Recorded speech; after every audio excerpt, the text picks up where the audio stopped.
Everybody, again, I want to apologize for the connectivity issues last week. I am hopeful that this recording can help bridge some of the gap of what was lost with the struggle to hear with the internet connection. I do apologize. There's other reasons to struggle to hear today. I have been out with the flu, so forgive my croaky sounding voice.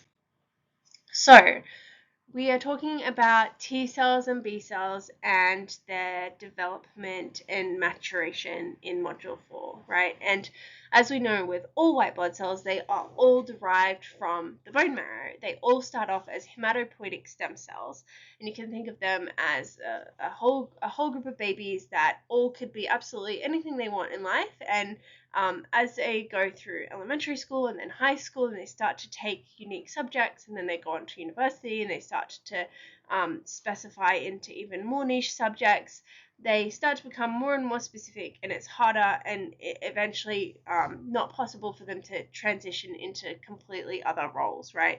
And so from the hematopoietic stem cells, in the bone marrow, they can diversify to anything, but once they commit to one lineage, they are then committed to that lineage. They're committed to that profession, so to speak. So the first group that we have are the common myeloid progenitor cells, and so that's our granulocytes across the top there, the neutrophils, eosinophils, and basophils, and we've got monocytes, erythrocytes, and platelets. But what we're talking about today are the common lymphoid progenitor cells, so the T cells and B cells. And I'm going to divide this recording into, firstly, speaking about the T cells, and I'll go through both the topic 1 content and the topic 2 content for the T cells, and then I'll transition to talking about the B cells, and I'll again talk about the topic 1 content and the topic 2 content for the B cells. I think it's just easier to understand it that way.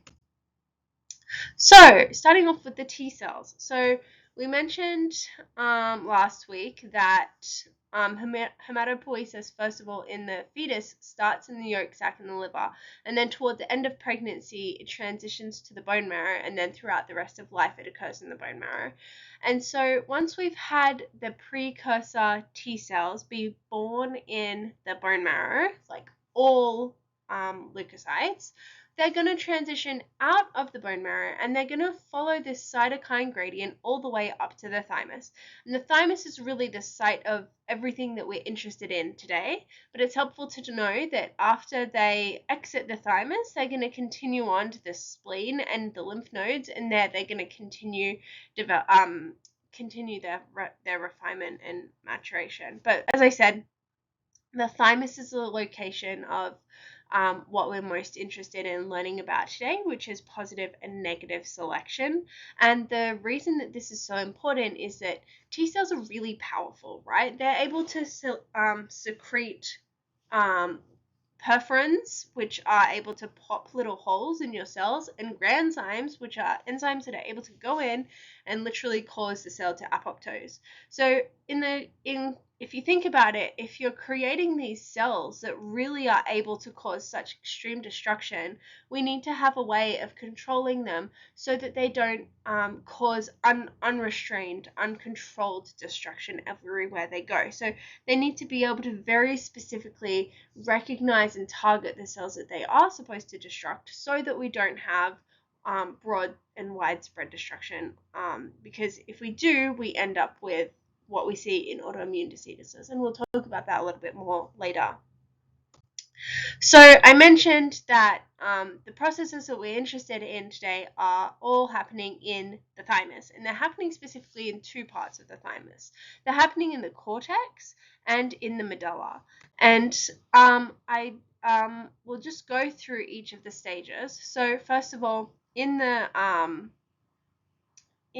the cortex, we're basically asking the question, are the T cells able to bind with the MHC? Now, remember, we're going to have MHC1 on the CD8 T cells, and we're going to have the MHC2 on the CD4 T cells. But the question that we're really asking here is it possible for them to form a weak to moderate strength bond with those T cell receptors? And the reason that that's important is because when a T cell binds to an antigen, it's not just binding to the antigen. Remember, it's binding to the antigen MHC complex. So we need there to be some reactivity with the MHC. We just don't want there to be too much reactivity. Otherwise, if there's too much, we're going to end up with autoimmunity. So that's where the second process comes in, which is negative selection, and that's going to happen in the medulla.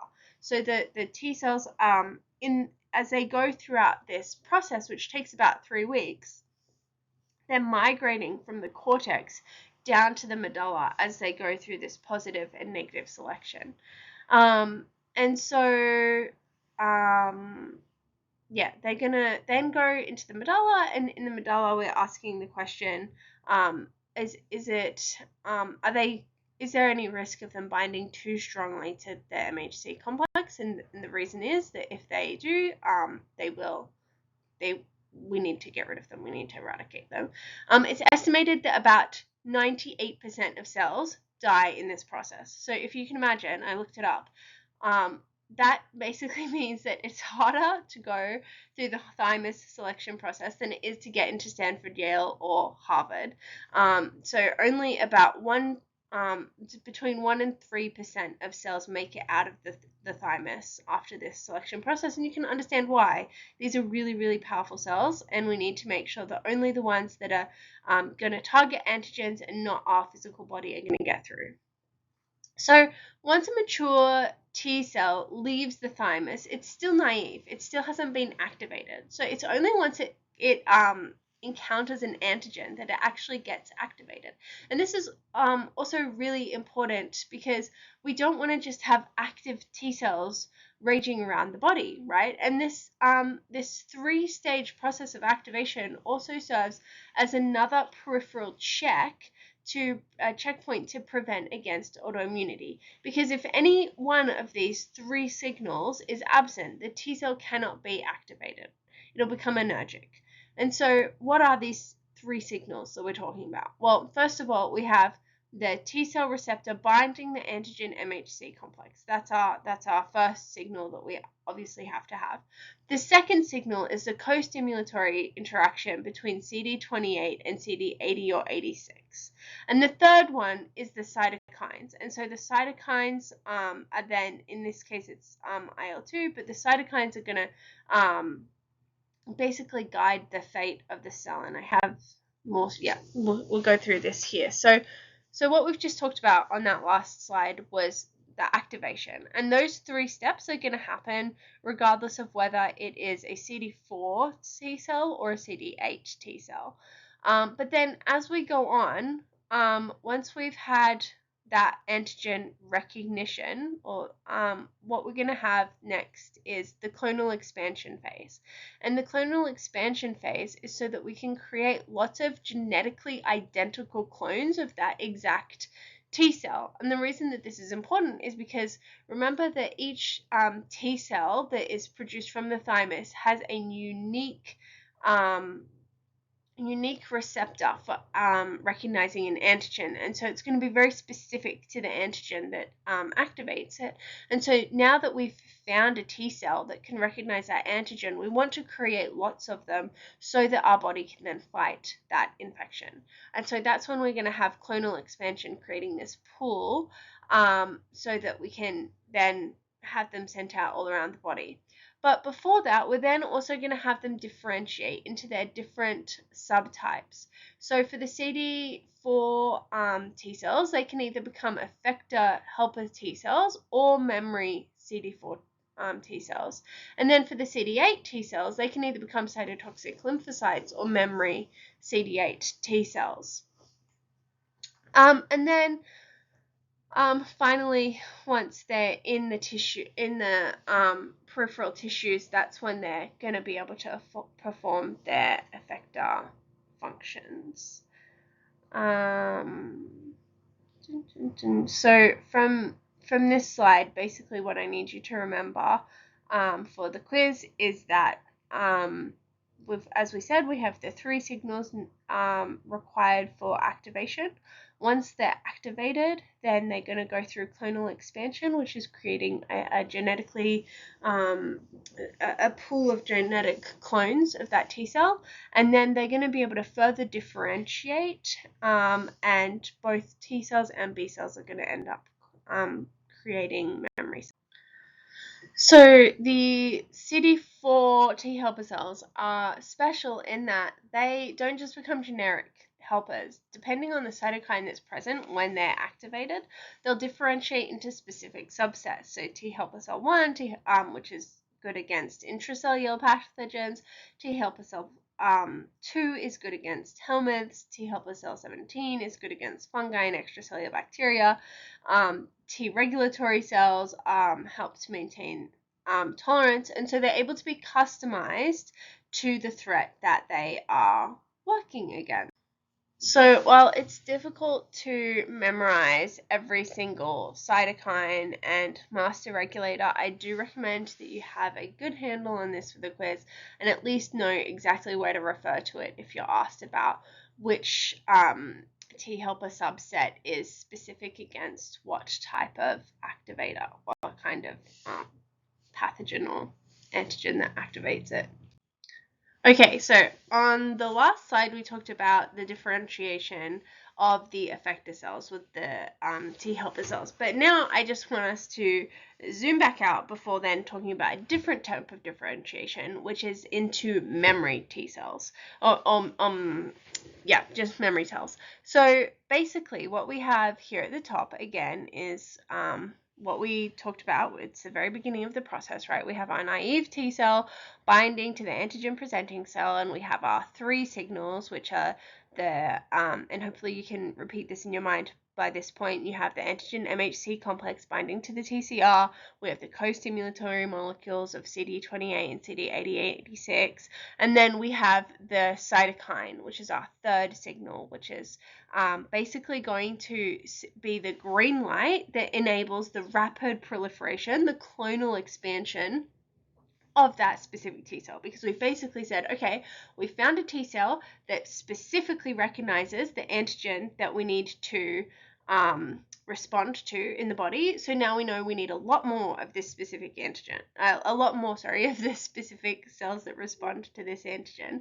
And so in the last slide, we talked about the differentiation of the T helper cells, but now we're also going to talk about the small subset that end up becoming T memory cells. So most of them are going to become effector T cells that are very short lasting in the circulation, but a small subset are going to become memory T cells. And there's 4 groups that you need to know about. We've got the stem cell memory T cells. We've got, and they're going to, the stem cell memory T cells are the most long-lived. And then we've got the central memory T cells that are going to be in the lymph nodes. And then we have the effector memory T cells, and they're going to continue patrolling the peripheral tissue so that they're able to really quickly respond at the site of the infection if we re-encounter that antigen. And you'll see that this green triangle here represents a decline in self-renewal. So the further we move towards the terminal differentiation, the less the memory cells retain this renewal capacity. So just to rehash, why is all of this so important? It's because the immune system has to be able to distinguish self from non-self. If it gets this wrong, it can lead to autoimmune diseases like type 1 diabetes or multiple sclerosis, or many others, some of which we touched on last week. And so tolerance mechanisms, both central within the thymus or in the bone marrow for B cells, as we'll see in a minute, or peripheral, like what we just talked about with the 3 mechanisms necessary, or the development of T regulatory cells. These are essential for being able to ensure that T cells don't go rogue and cause autoimmunity. If we don't have this process, or if there's an issue, for example, with faulty negative selection, we will have autoreactive T cells escaping into the periphery, and that's what we have with things like type 1 diabetes. Now, there's a number of different thoughts behind the mechanisms with type 1 diabetes, but one strong thing that we see is autoreactive CD8 T cells that end up destroying the insulin producing beta cells in the pancreas. And so you can imagine that if we're unable to get rid of T cells in the thymus that would bind too strongly with the insulin producing beta cells in the pancreas, then there's really no hope for the pancreas.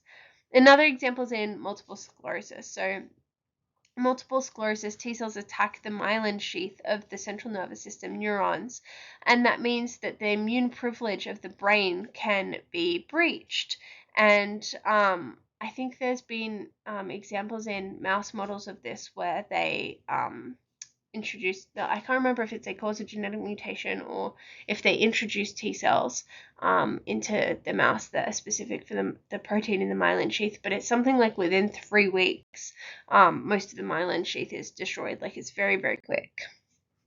This is just another example I found, which is slightly different, but this is when instead of there being something in the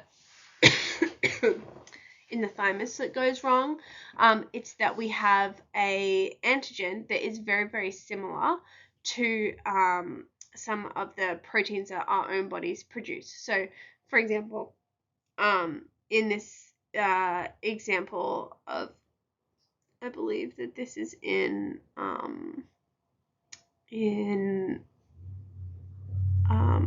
rheumatoid arthritis, there's proteins in Proteus mirabilis that very closely resemble the cartilage proteins that we have.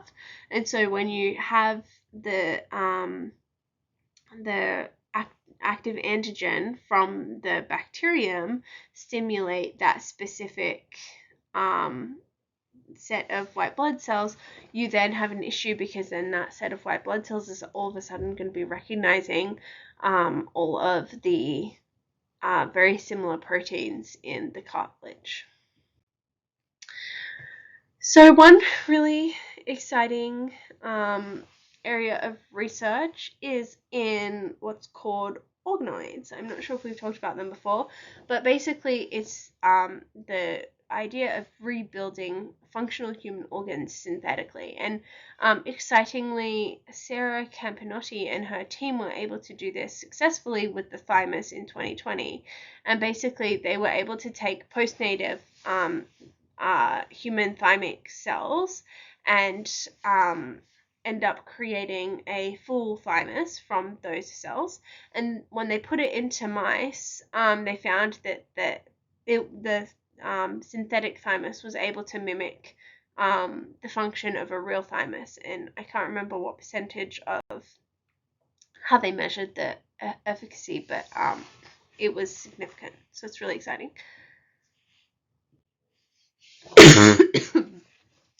Excuse me. So, just an example question to give you an idea for the quiz, but I'll have a practice set of questions for you to give you a better idea. Which of the following best describes the outcome of positive selection during T cell development? A. Elimination of T cells that bind self-antigen with high affinity. B. Survival of T cells that fail to bind to MHC molecules. C. Selection of T cells capable of recognizing self-MHC.